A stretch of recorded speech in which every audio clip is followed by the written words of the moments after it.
안녕하세요. 저는 고인이 된 시어머니와의 이야기를 들려드리려고 해요. 드라마나 영화에서는 종종 시어머니가 악역으로 나오는 경우가 많지만 돌아가신 우리 어머님은 다를 거예요. 오히려 현대사회에서 보기 드물게 착한 분이셨죠. 어딘가요? 늘 나쁜 시어머니 이야기가 많이 나오는 것 같아서 언젠가는 우리 어머니 이야기도 나누고 싶다고 생각해 왔어요. 마침 어머님의 연세가 얼마 안 남아서 어머님을 기리며 한번 이야기를 해보려 합니다. 글쓰기가 서툴지만 들으시는 분들이 재미있어 하길 바래요. 저는 20대 초반에 섣부른 결혼을 해서 말할 수 없는 아픔을 겪었어요. 예전 남편이 술만 마시면 도둑이 되는 사람이었거든요. 술만 들어가면 돌변하며 여기저기 물건을 내던지고 욕설을 내뱉던 사람이었어요. 저는 마음 붙일 데도 없고 남들처럼 빵빵하게 뒤를 버티고 봐주시는 부모님도 일찍 여인터라 시어머니를 어머니처럼 의지하고 살았죠. 그러다 보니 많은 분들이 생각하시는 멋지고 당찬 이유는 생각도 못했어요. 어머님과 저는 서로 날아드는 물건을 피하며 밤새 부둥켜 안고 방 안에서 두려움을 떨다 아침이 되면 다친 곳에 파스를 붙여주는 세상에서 유일하게 의지하는 사이였어요. 어머니 모서리에 맞았으면 큰일 났어요. 아, 왜 등으로 막으셨어요? 여기는 연고 바르고. 아, 이쪽은 벌써 포래졌네요. 이쪽에는 파스 더 붙일게요. 여기는 어떠세요? 이쪽도 아프시죠? 내일은 나야 쳐다보는 사람도 없지만 얼굴에 흉이라도 지면 어쩌니? 저런 놈을 레벨로 놓았으니 입이 10개라도 할 말이 없다. 내 업보야. 어릴 때 치아버리던 게 한이 되어서 그런가 보다. 알술 마시고 공격하고 나면 응어리가 풀릴까 싶어서 그냥 견딘다. 그때 그 인간 못 말린 게 내 죄라고 생각해 벌 받아야지. 어머니께서는 괴팍하던 시아버지 때문에 마음의 상처를 입은 아들이 아픈 손가락이셨던 거예요. 그러다 보니 차마 내치지도 못하고 계셨던 거였고요. 아이를 낳아 키워보신 분들이라면 이해하실 수 있을 거예요. 남편의 폭력적인 행동들로부터 내 자식을 온전히 지켜내지 못한 것에 대한 죄책감과 남편의 그 모습을 그대로 보고 배워버린 자식을 볼 때의 그 심정이요. 저라고 다 이해할 수 있었을까요? 남편이 술에 취하면 눈이 뒤집혀 격렬하며 부르던 그 이름이 바로 자기 아버지였던 거예요. 이름을 알렸던 시아버지의 이면에는 난폭적이고 망나니 같은 모습이 숨어 있었던 거죠. 남편의 두둔하는 건 절대 아니고요. 하지만 지속적으로 가혹하게 당하는 상황에 노출된 애가 정상적으로 자랄 확률이 얼마나 될까요? 시어머니께서는 그런 심정으로 남편이 그렇게 된 게 전부 본인 탓이라며 견디고 계셨던 거예요.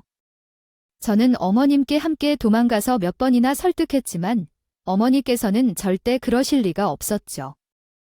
어머니, 언제까지 저런 아들놈을 감싸고 사실 거예요? 그러다가 정말 눈에 뵈는 거 없이 저 사람이 던진 물건에 잘못 맞아 쓰러지기라도 하면 어떻게 해요? 저 세상에 남은 거 어머니 밖에 없는 것 잘 아시잖아요. 그러니까 저랑 같이 도망가요네. 그럴 때마다 어머니가 하셨던 말씀이 아직도 선명해요.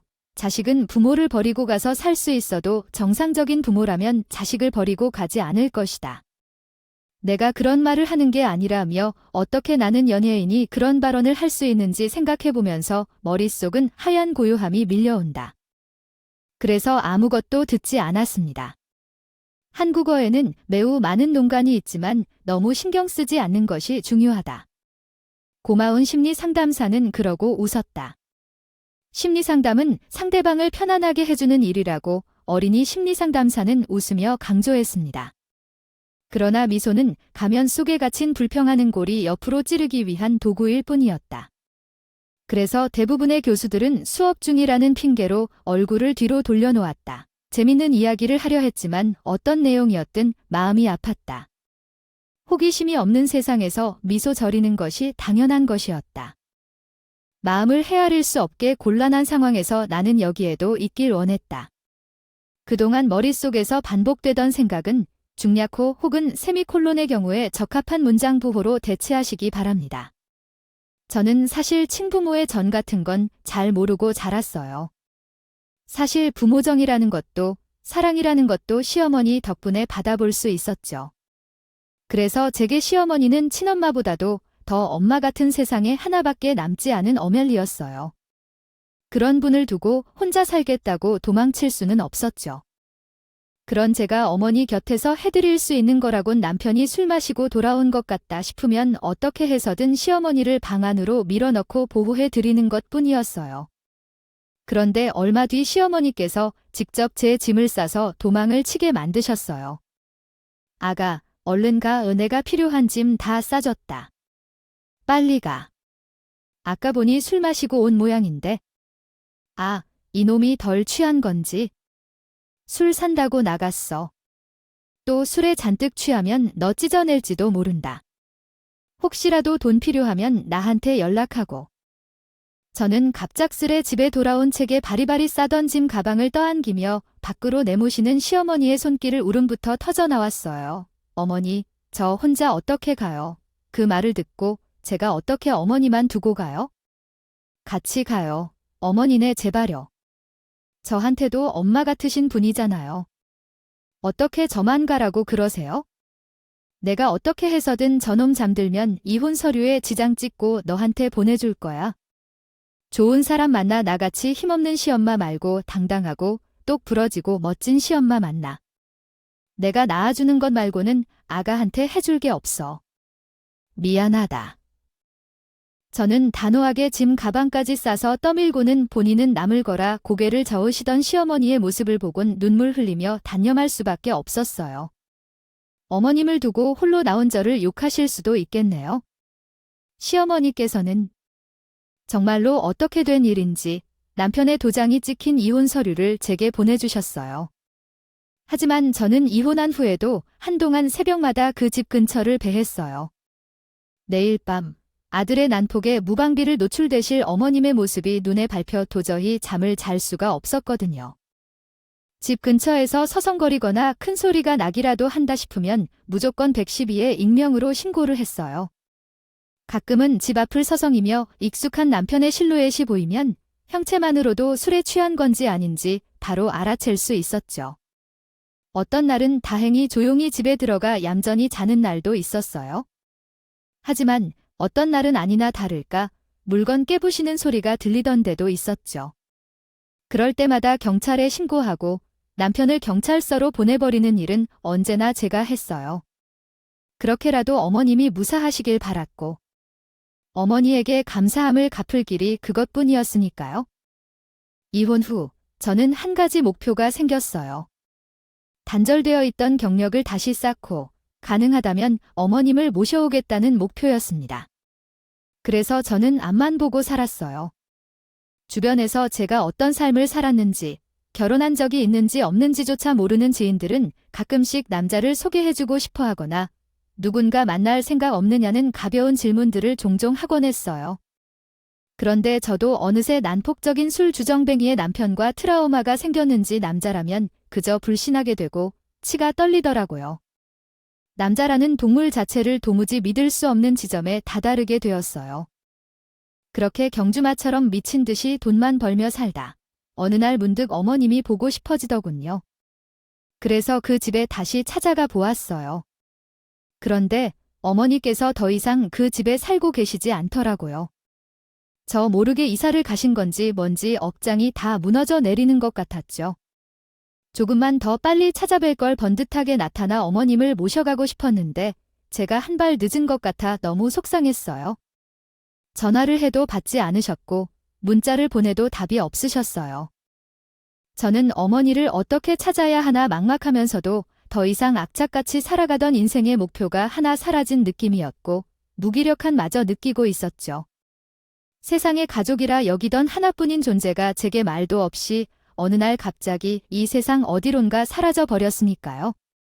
하지만 저희 고부간의 인연은 그렇게 끝이 아니었어요. 어느 날 문자로 입금 알림이 떴어요. 월급을 제외하면 입금이 될 게 없는데 이상하다 싶었죠. 문자를 찬찬히 살펴보니 글쎄 14년 만에 보는 이전 시어머니의 이름인 거예요. 간절한 마음을 담아 오래전 연락이 두절되었지만 차마 지우지 못하고 연락처 목록 속에 남겨두었던 이전 시어머니 전화번호로 전화를 걸어봤어요. 그런데 이게 웬걸요? 그때는 절대로 받지도 답장도 없으시던 어머니께서 제 전화를 받아주신 거예요. 어머니, 저예요. 잘 지내시죠? 왜 제 연락 안 받으셨어요? 제가 집 앞에 몇 번이나 찾아갔는데 이사 가신 거예요? 몸은 좀 어떠세요? 별일 없으시죠? 그렇게 제 연락은 전부 무시하시더니 갑자기 돈을 보내시고 내가 그렇게라도 해야 내가 더 이상 우리 모자한테 연연하지 않고 잘 살아갈 것 같아서 그랬지? 그렇지 않아도 내가 요새 이런저런 생각이 많았어. 나이가 들어도 너무 들었던 뜻이지. 얼마 안 되는 돈이지만 빵 팔고 정리한 돈이야. 잘못 보내신 게 아니라 정말 저 주시려고 보내신 돈이란 말씀이세요. 어머니, 저 이런 돈 필요 없어요. 이미 14년이나 지난 일이에요. 저 이제 정말 다 잊어버렸으니 마음 쓰지 마세요. 돈 도로 받아가세요. 저 이런 거 말고 그냥 어머님 모시고 둘이 오붓하게 살고 싶어요. 잘못 보낸 줄 알았어. 그때 그렇게 급박하게 막 떠밀듯 보내고 나서 항상 잘 지냈나 걱정했다. 밥은 잘 챙겨 먹는지, 좋은 사람 만나 행복하게 살고 있는지 늘 생각하고 걱정했었어. 그 돈은 그냥 너한테 주고 싶어서. 잘 지내요. 어머니, 좋은 사람은 안 만나도 되고 그냥 어머님이랑 같이 살고 싶어요. 저한테 주신 이 돈으로 저희 같이 살아요. 저 돈도 많이 모아졌어요. 작지만 제 집도 있고요. 아무리 그래도 너한테 그런 일을 겪게 해놓고 내가 어떻게 내 얼굴을 보겠어? 그 일을 잊었다 해도 그게 정말 잊은 거겠니? 그 일을 어떻게 잊고 살 수가 있겠어? 내가 갚을 방법이 없었던 거다 알아. 내근이가 염치까지 없어서 해야 되겠니? 난 괜찮아. 잘 지내고 있다. 내가 걱정하는 그런 일 더 이상 없고 안전해. 저희는 지난 살아온 세월에 대해 차분하게 도란도란 나누며 이야기를 나눴어요. 잘 지내냐는 그 한마디 인사해 주마등처럼 14년 전에 그 아픈 날들이 지나가면서 그때 하지 못했던 어머님과 나누고 팠던 말들을 주고받았어요. 어머님께서는 지금 잘 지낸다며 걱정 말라 하셨어요. 찾아뵙고 싶다는 말에 조만간 이사 가실 거라면서 기사 가면 보자 저를 달래셨죠. 저도 떼쓰는 어린아이처럼. 어머님께서 사시는 곳을 알려달라는 제안으로 같이 살자고 집요하게 말하다가도 단호한 어머님 때문에 수가 없어 한 발 물러나야 했어요. 주소를 알려주시기만을 기다리며 어머님과 연락을 다한 후에는 거의 매일 하루에 한 번씩은 전화를 했죠. 그러던 어느 날 시어머니가 먼저 전화를 걸어오신 날이었어요. 오늘은 뭐가 그렇게 먼저 전화를 걸어주시나 했더니 반가운 마음에 급히 전화를 받았죠. 그런데 전화기 너머로 들리는 목소리가 시어머니 아닌 것 같았어요. 여보세요. 한미자 환자분 보호자분이십니까? 아, 네, 여기 병원인데요. 최근 연락을 주셔서 연락드렸어요. 관계가 어떻게 되세요? 예, 병원이요. 아, 제가 딸이에요. 저희 어머니가 어디 아프세요? 저한테 별다른 말씀 없으셨는데 병원에 어떤 사유로 오셨어요? 어떤 큰 병이라도 다신 거예요? 아, 모르셨어요. 어머님 갑상선암 선고 받으신 지 꽤 되셨는데요. 지금 사라지신 지 몇 시간이나 됐어요.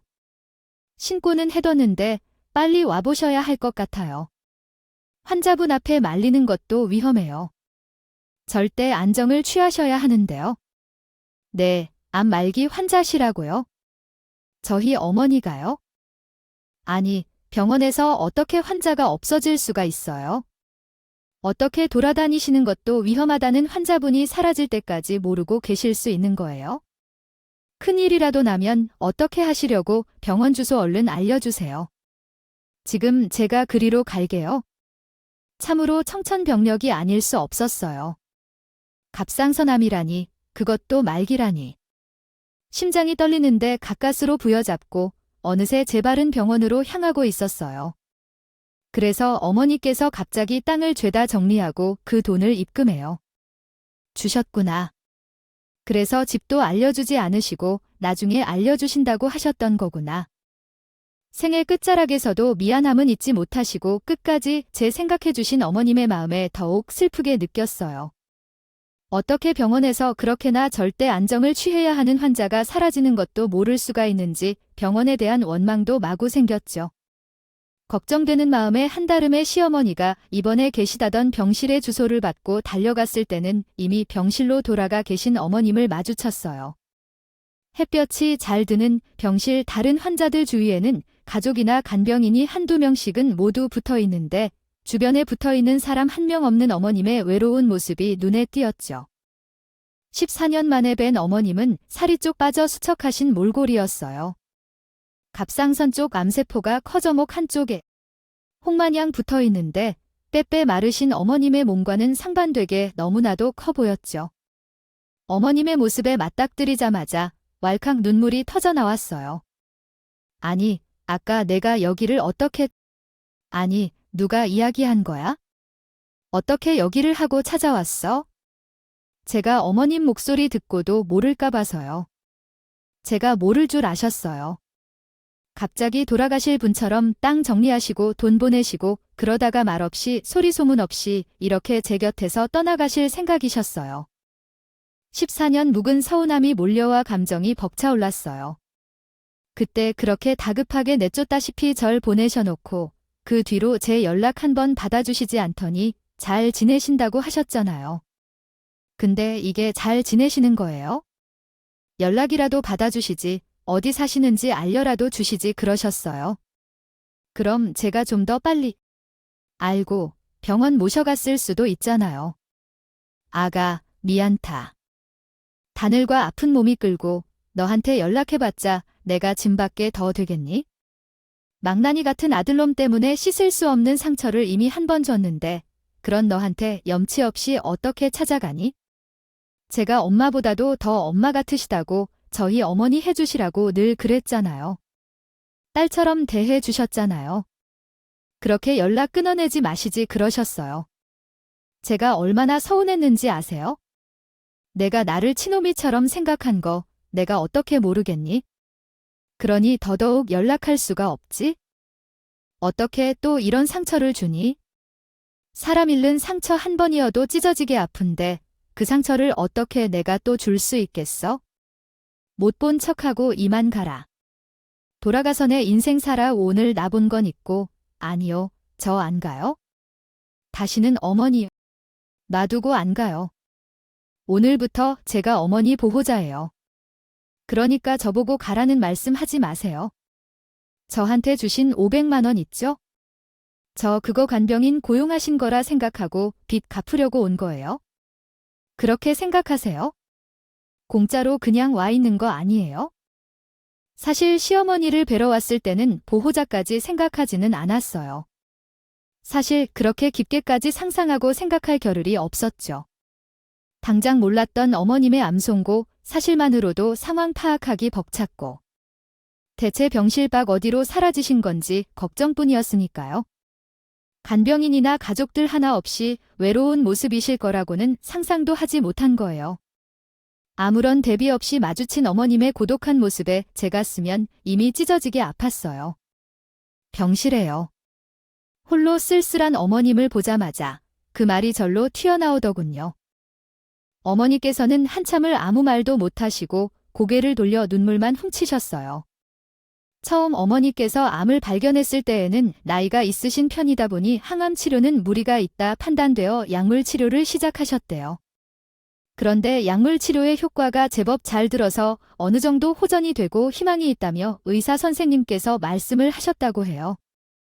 암이 다 아픈 줄만 알았더니만 이건 아프지도 않았어. 불편한 것도 없었고. 그런데 어느 날 갑자기 목 옆에 혹 같은 게 느껴지더니 점점 크기가 커지더군요.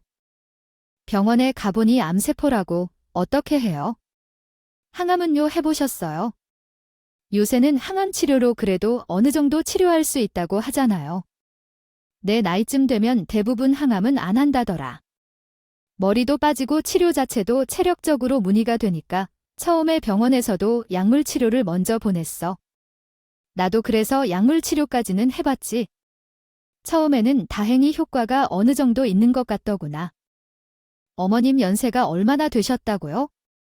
이제 60 중반 되셨는데 갑자기 왜 치료 열심히 안 받으셨어요?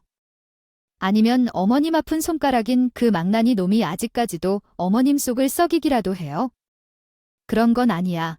그저 아이가 버티지 못하는 거겠지? 호전이 있는 듯 했어. 사실상 완치라고도 했었고. 그런데 그러고 얼마 안 있다가 다시 재발하더구나. 그때는 이미 온몸으로 전이가 된 이후였어. 사실상 말기였지 항암은 하지 않기로 했다. 그럴 기운도 없고 그럴 만한 이유도 없고 힘들게 치료받다가 죽느니 짧은 시간이라도 사람답게 살다 가고 싶어서. 하지만 그것도 잠깐. 갑자기 암세포가 다시 전이되기 시작하며 온몸으로 퍼지고 있는데 약물 치료로 암세포를 잡기에는 역부족이었고 항암 치료도 나이 드신 분이 견디기 쉽지 않은 일이다. 보니 어머님께서 치료받기를 원치 않으셨다 했죠. 시한부 선고를 받은 거나 마찬가지셨어요. 시한부 선고를 받으신 뒤에 많은 생각을 하시며 그렇게 당신 떠나갈 준비를 하고 계셨던 거예요. 그래서 그날부터 정리하신 거예요. 저한테 땅 정리하셨다고 했을 때 알고 계셨던 거죠? 그때는 이미 항암받지 않겠다고 하고 난 뒤라 차근차근 정리하고 있었다. 너한테도 알릴 생각 없었고 얼마 안 가 죽겠지 싶었으니까. 그날은 왜 사라지셨어요? 어머님 살아주신 것 때문에 병원이 발칵 뒤집히고 병원에서 저한테 연락해준 덕분에 제가 알게 되어 찾아온 거예요. 어머님 사라지지 않으셨으면 저 아마 어머님 돌아가실 때까지 몰랐겠죠? 상상만 해도 끔찍해요. 가시는 길도 못 보고 마지막 가시는 길을 지켜드리지도 못하는 건 정말 싫다고요. 그냥 그날따라 유독 병실이 답답하고 그렇더구나 했는데 여기저기 전부 다 가족들에게 둘러싸여 있는 모습을 보니 아이 문득 내 마지막은 끝까지 외롭겠구나 하는 생각이 드니 서럽더라고요. 그러니까요. 그러시면 어떻게 저 모르게 그렇게 가실 생각을 하실 수 있어요? 정말 이제 저 절대 안 가요. 어머님 눈 감으시는 그 순간까지 쭉 한시도 떨어지지 않고 옆에 있을 거예요. 그날 이후로 저는 매일 병원을 오고 가며 어머니와 지냈어요. 엄마, 저 왔어요. 우리 회사 앞에 요거 팔길래 맛 좀 보시라고 사왔지? 맨날 이렇게 일찍 퇴근하고 와도 돼. 회사에 눈치 안 보여. 아유, 눈치는 무슨. 제가 이렇게 이래봬도 엄마랑 교류 없이 사는 동안 꽤 괜찮은 사람이 되었거든요. 이 정도는 눈치 안 보고도 할 수 있어요. 자, 엄마, 이거 드셔봐요. 입원하는 그날부터 쭉 혼자셨을 저희 어머님 곁에 갑자기 서글서글한 젊은 여자가 어마어마거리며 붙어있으니 병실 환자분들께서도 은근히 궁금해하시는 눈치였어요. 어휴, 여기는 보호자가 아무도 없길래. 적적하시겠다. 안타까웠는데 이렇게 예쁘고 사근사근한 딸이 계셨어요. 아니, 뭐 하다 이제서야 왔대. 그럼 저희 시어머니께서는 내심 행복해하시며 은근히 제 자랑을 하셨어요. 아니, 누구냐고요? 저기 멀리서 지내던 우리 딸이에요. 예쁘죠? 예쁘기만 해. 세상에서 둘째가라면 서럽게, 마음씨도 곱지. 아휴, 우리 딸 아까워서 아무도 못 줘요. 그러니까 다들 담대를 내지 말아요. 그렇게 가라고 하시고 14년 전 매몰차게 저를 끊어내시던 분이 맞나 싶게 저를 나리라 부르시며 따뜻하게 챙겨주시는 어머님 말씀에 저도 같은 마음이었어요. 그렇게나 좋아하시는데 그동안 얼마나 외로우셨을까 생각하면 가슴도 무척 아팠죠.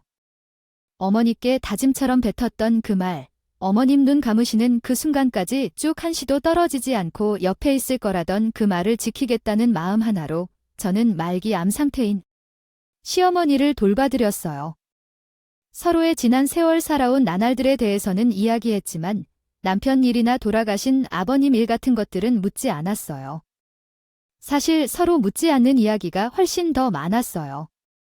과거의 일을 이야기하기에는 현재인 순간과 다가올 내일을 이야기하게만도 시간이 모자랐으니까요.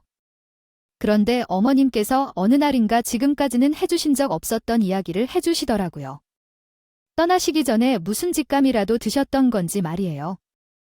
사실 너도 눈치채고 있겠지만 첫째 아들놈이야 당연히 올 리가 없고 둘째랑도 사이가 안 좋아졌어. 그러다 보니 인생 다 살아가는 이 시점에 혼자구나 날치고 욕하고 원망할 만큼 하고 나면 난 아들이 나아질 줄 알았다. 마음속 그 응어리 풀어질 때까지 조금만 기다리면 괜찮아질 줄 알았어. 나의 어미니까 그렇게 기다릴 수 있어서 기다린 거고 너는 생판 마음인데 그걸 기다리라고 어찌 할 수 있겠어. 그러니 보낸 거지만 그놈이 어머님하고 가족들 사이 이간질이라도 했어요. 그렇지 않아도 그놈은 몰라도 친척이나 도련님도 찾아오지 않게 이상하다 여기고 있기는 했어요. 나중에 이놈이 내가 하지도 않은 일까지 누명을 씌우더라. 둘째 신혼집 해주려고 모아두었던 통장은 죄다 가져다가 도박이라도 한 건지 어디 날려먹고 친척들 사업자금까지 말아먹었다 하더라. 사고는 제가 치고 온갖 행패는 내가 벌인 것처럼 말해도 다 쓸만한 맛이면 괜찮던 아들이 제정신에도 망나니가 돼버린 거지? 아니, 어떻게 어머님께 그런 짓을. 얼마나 분하고 온통하셨어요? 아니, 술주정뱅이 큰아들이 하는 소리를 친척들이 믿어요. 그걸 믿는 그분들도 제정신이 아니네요. 사람 볼 줄도 모르고 어떻게 밖에만 나가면 멀쩡한 척을. 그리도 잘한 모양이다. 어느새 나는 치매 걸려 노망나서 이리저리 사고나 치고 돌아다니는 노인네로 만들어놨더구나. 그러니 다들 등 돌렸어. 내가 죽는다 해도 거들떠보지도 않지. 어머니, 저는 이해가 잘 안 돼요. 그 망나니 놈이 저희한테 어떻게 했는데 그런 걸 도련님이란 사람도 친척분들도 전혀 모르신다는 말씀이세요. 이미 벌어진 일, 이해가 되지 않는다 한들 계속 곱씹어 무엇하겠니. 얼마나 우리 가족한테 관심이 없으면 얼마나 나한테 관심이 없었으면. 내가 큰아들로 흠이랍시고 감춰준 게 잘못이라면 잘못이겠구나. 그런 말씀 마세요. 그놈이 술을 마시고 개가 되는 건 있었어도 술을 마시지 않았을 때는 같진 않았는데 완전 재활용 불가능한 쓰레기가 되어버렸네요. 아직도 그러고도 아들이라고 두둔하실 거예요. 시어머니께서는 고개를 절레절레 저었어요. 더는 아들이 나아질 거란 희망이 헛된 거란 걸 깨닫은 듯 했어요. 내가 너무 많이 이해하고 너무 많이 배려해준 게 문제였구나 싶어. 이 또한 내 운보련이 내 팔자. 내가 꽁고개거니? 이제는 해탈했다. 얼른 가야지. 그놈들 소원 내가 빨리 들어줘야지. 완력뿐만이 아니라 정신적으로까지 이렇게 고통을 주다니 어떻게 엄마한테 그럴 수 있죠. 정말 무자비하고 사람 새끼 아니에요? 지난 세월 동안 어머니께서는 14년 전보다 더한 삶을 살고 계셨던 거예요. 그래도 너무 열 내지 말아라. 그 뒤로 아들을 포함해 전부 영 끊고 홀로 서니 마음은 변하더구나. 그동안 뭐하러 그렇게까지 나를 불쏘시개처럼 되어가며 아들을 따뜻하게 해주려고 했나. 허무하기는 해도 후회는 없어. 어미로서 할 수 있는 최선을 다한 거라 생각해 마음은 편하다. 끝까지 어머니께서는 엄마로서 할 수 있는 최선을 다하셨으니 후회 없다는 말씀을 하시며 가벼운 마음을 내비치셨어요. 어머님은 갈수록 수척해지셨어요. 더 수척해질 수 없을 것만 같은데도 계속해서 어제보다 더 쇠약해지셨죠. 정말로 가실 날이 얼마 남지 않은 듯 했어요. 저는 그럴수록 어머니가 더욱 애틋했고 보고 있어도 그리웠죠. 그래도 너한테는 정말 고마워. 내가 옆에 있었으니까 하나도 외롭지가 않다. 매일 따라 노는 것처럼 행복하게 지내다 가게 해줘서 고마워. 더 진저 찾아와 외롭지 않게 같이 시간을 보내드릴걸? 더 빨리 찾아뵙지 못해서 죄송해요. 아니다. 이만해도 나는 더 바랄 게 없어. 평생 자식 복, 남편 복 없이 박한 팔자인 줄 알았더니 아이 그래도 말려누는 있나 보다. 내가 내 행운이야. 자식 잘못 키워 착실히 벌 받았더니 하늘에서 선물이라고 널 내려주신 것 같아. 내가 가장 내 새끼 같고 그래 저도 그래요? 엄마 아시죠? 전 처음 며느리로 만났을 때부터 엄마처럼 모시고 싶다고 했고 지금도 그래요? 그때보다 지금 더 가까워진 것 같고 정말 우리 엄마 되어주신 것 같아. 행복해요. 나 없어도 지금까지 살던 것처럼 쭉 씩씩하고 당차기 잘 자라야 해. 너무 남자 못 믿고 오는 사람 내치지 말고 세상에 내 아들 같은 옷만 있는 건 아니야. 착하고 좋은 사람도 있어? 그런 사람 만나면 삶이 몇 배로 행복해질 거야. 나는 우리 딸이 꼭 몇 배로 더 행복한 삶 살았으면 좋겠다. 어머니는 제가 누군가와 함께하는 삶에서 찾을 수 있는 행복까지도 꼭 경험해 보기를 바라셨어요. 그리고 간절하게 부탁하셨어요. 행여나 나 죽고 나서 자식들이나 친척들한테 연락 말아줘. 아무도 부르지 마. 나 조용히 마음 편히 그냥 내가 보고 싶은 사람만 눈에 담다가고 싶어서. 그래 알았지? 14년 전에는 그렇게 놓으라 하셔도 놓지 못하시던 어머님 속을 파먹는 좀 도둑 같은 자식들을 드디어 끊어내신 어머님의 마지막 유언이었어요. 그렇게 어머님은 돌아가셨어요. 저는 어머님 말씀대로 그 누구에게도 연락하지 않았어요. 장례를 치르는 일도 당연히 저 혼자서 정리할 수밖에 없었고요. 텅 빈 장례식장에서 하염없이 사진을 들여다보고 있었죠. 찾아올 조문객도 없고 정막만 가득한 장례식장에 가만히 앉아 어머님 얼굴만 들여다보고 있는데 누군가 장례식장 안으로 들어오더군요. 정장 차림의 남자 한 분이었어요. 누구신지는 몰라 묵묵히 주문하는 것을 바라보고 맞이드리고 난이 입을 여셨죠. 처음 뵙겠습니다. 명함부터 받으시죠. 어머니와 아버님 사업하실 시절부터 전담으로 맡아 일을 처리해 드리고 있던 변호사입니다. 아버님께서 돌아가시고 난 뒤에도 계속해서 제게 재산 문제나 상속 관련된 일들을 전부 맡기고 계셨어요. 멀끔하게 생기신 그 남성분께서는 본인이 어머님의 오래된 변호사분이라고 소개하셨어요. 어머님께서는 미안한 건 절대 못 잊는 분이셨죠. 귀인이 드릴 말씀이 있습니다. 마지막으로 어머님께서 남기신 부탁인데 돌아가시기 며칠 전에 결정한 일이니 잘 받아들여 주세요. 어머님께서 며느님 앞으로 아파트 한 채와 재산을 남겨놓고 가셨습니다. 갑자기 어머님께는 들어보지 못한 어머님의 유언을 생판 모르는 남을 통해 듣는 상황에 놓이니 현실 감각이 없었어요. 무엇보다 아파트 한 채와 재산이라니 뚱딴지 같은 소리였죠. 저희 어머님께서 얼마나 많은 재산을 가지고 계신 건지에 대해서는 한 번도 생각해 본 적이 없었거든요. 돌아가신 아버지에 대한 이야기 역시 제대로 들어본 적이 없었어요. 전 남편에게도 큰 상처로는 남았기 때문에 한 번도 아버지 이야기를 들어본 적이 없었고 어머님께서도 굳이 본인 남편 이야기를 꺼내지 않으셨으니까요. 그런 분이 갑자기 어디에서 돈이나 아파트와 최선을 주셨다는 건지 믿을 수가 없었죠. 네, 그럴 리가 없어요. 분명히 아프기 전에 전부 정리하셨다고 했어요. 아니, 애초에 어머님께서 그렇게 큰 재산을 가지고 계시다는 건 들어본 적도 없고요. 얼마 전에는 제게 500만 원이라고 보내주신 게 있어요. 그게 전부라고 하셨어요. 사람 착각하신 건 아니세요? 저 어머님의 딸이 아니고 며느리예요. 그것도 이미 이혼한 관계이고요. 아니요, 작가 그랬을 리가요. 500만 원 넘겨주셨다고 하신 며느님께 남기고 싶으시다고 제게 이야기해 주셨어요. 난 잘못 아니라면은 이미 신고를 했고 이미 알고 있습니다. 아파트와 현금으로 남아있는 재산 합치면 50억 정도쯤 되는 돈인데 정확한 건 서류를 보면서 말씀드려야 할 것 같아서요. 아니요, 50억이라는 돈을 여태 가지고 계시고 쓰지 않으셨다고요. 말도 안 돼요. 이 돈은 어머님 말고 아버님께서 돌아가실 때 어머님에게 남기고 가신 거였어요. 그런데 돈을 쓰는 게 자식에게 죄 짓는 기분이라며 살아생전에 절대 건드리지 않겠다고 했어요. 않으셨어요. 자식들은 이 사실에 대해 알고 있나요? 아무도 모르고 계신 거 아니에요? 그런데 돈을 제가 받는다고요? 아버님께서는 이미 돌아가실 때 첫째, 둘째 아드님 몫으로 공평하게 재산을 분배해 나누어 주셨어요.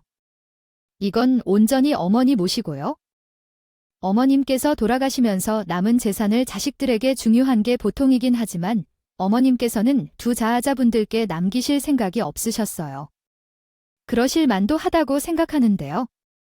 제 눈에는 그렇게 이상할 건 없어 보입니다. 오히려 현명한 선택이죠.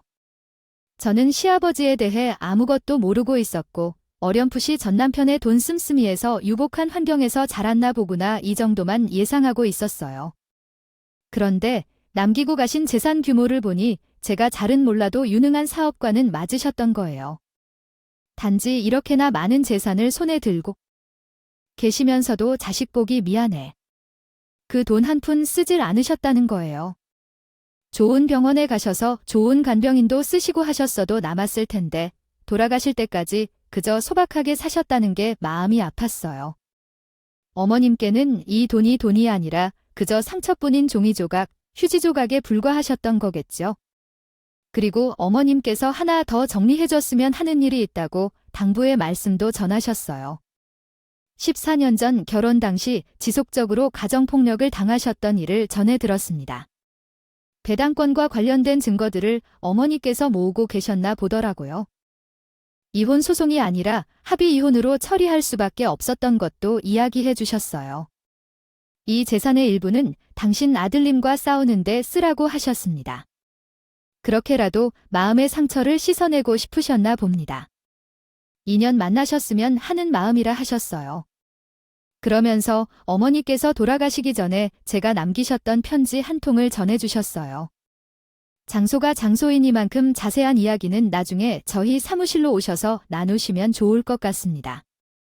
어머님께서 제게 전해주신 증거들도 잘 보관해두고 있으니 정리되시면 한번 찾아와 주세요.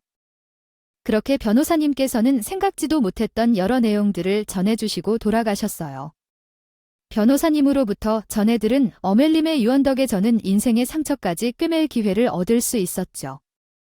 14년 전 어머니께서 어찌어찌 전 남편의 도장을 찍어주신 이혼 서류를 접수할 때까지만 해도 이혼한 것만으로도 다행이라는 생각뿐이었어요. 도저히 끊어낼 수 없을 것만 같았던 끔찍한 인연과 드디어 끝낼 수 있었으니까 더 바랄 게 없었죠. 복수나 소송 같은 건 꿈도 꾸지 못하고 있었던 거예요.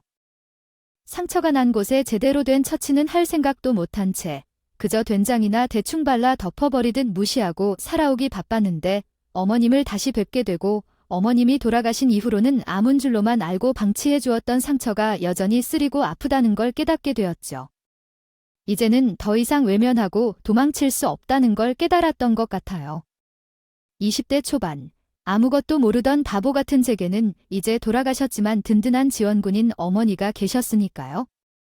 어머니께서 남겨주신 편지 속에는 미처 전해주지 못했던 따뜻한 말들, 어떻게 증거를 모아 오셨는지에 대한 짧은 설명과 조금 더 저를 빨리 보내주지 못했던 것에 대한 미안함 같은 마음을 적어 두셨어요.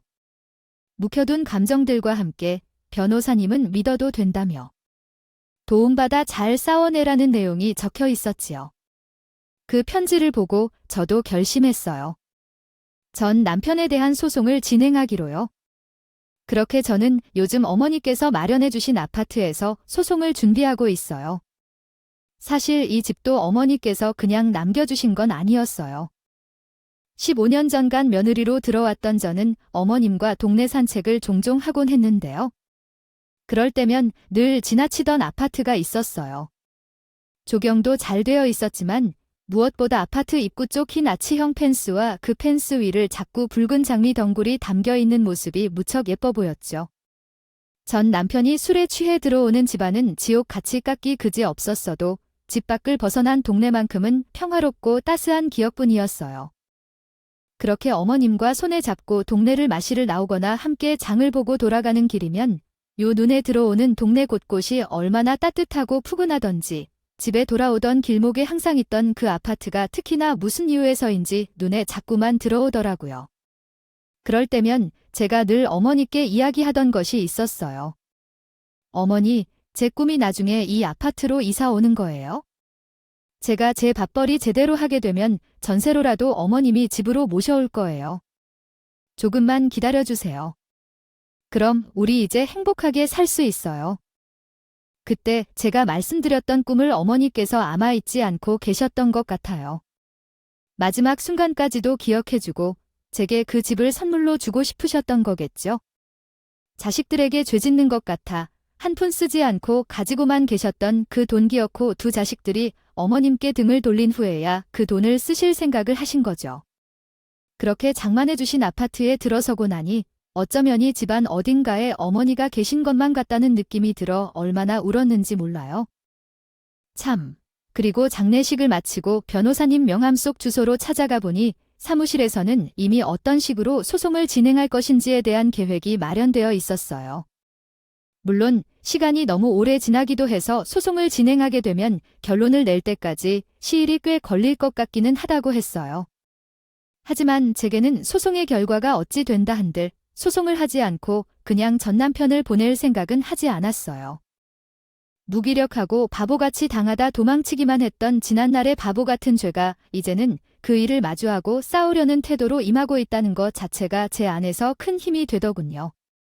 그러니 소송에서도 꼭 이겨서 망나니 같은 놈도 죄값을 치르게 해줄 수 있도록 온 힘을 다해 싸울 생각이에요. 법이 누구의 편을 들어줄지는 모르겠지만 그래도 법정 싸움을 하면서 본인도 정신적으로 고통받고 스트레스 받겠죠. 그 맞제도 자기 엿보니 당해도 싸다고 생각해요. 저 역시 스트레스 받을 일이 생길 수도 있겠지만 일단 마음만큼은 그 어느 때보다 편안합니다. 전 남편에게서 도망쳐 홀로 섰을 때에도 기쁘긴 했지만 홀로 놔두고 온 어머님이 계속 눈에 밟히고 마음 한편을 늘 불편했거든요. 그래서인지 법정 싸움을 앞두고 있는 지금은 오히려 알터니를 빼는 것처럼 속이 다 시원하네요. 참 아이러니하죠? 얼마나 오랫동안 싸워야 하는지 알 수도 없고 정신적으로도 꽤나 힘들다는 법정 싸움을 앞두고 있습니다. 있으면서 편안하다니요. 그래도 이제 제가 바라는 게 하나 있다면 전 남편과 잘 싸워 끝내 그놈이 죄값을 치르는 거예요. 본인이 살면서 지금까지 한 짓은 어릴 적 있었던 나쁜 일들 때문이라는 합리화는 더 이상 통하지 않는다는 걸 가르쳐 줄 생각이에요. 어머님 가슴에 맺혀진 시풀은 상처들까지 끝까지 아들이라고 감싸고 들어주시려던 어머님을 생각해서라도 저희 가슴에 깊이 남아있는 상처가 아물도록 끝까지 쌓을 생각이랍니다.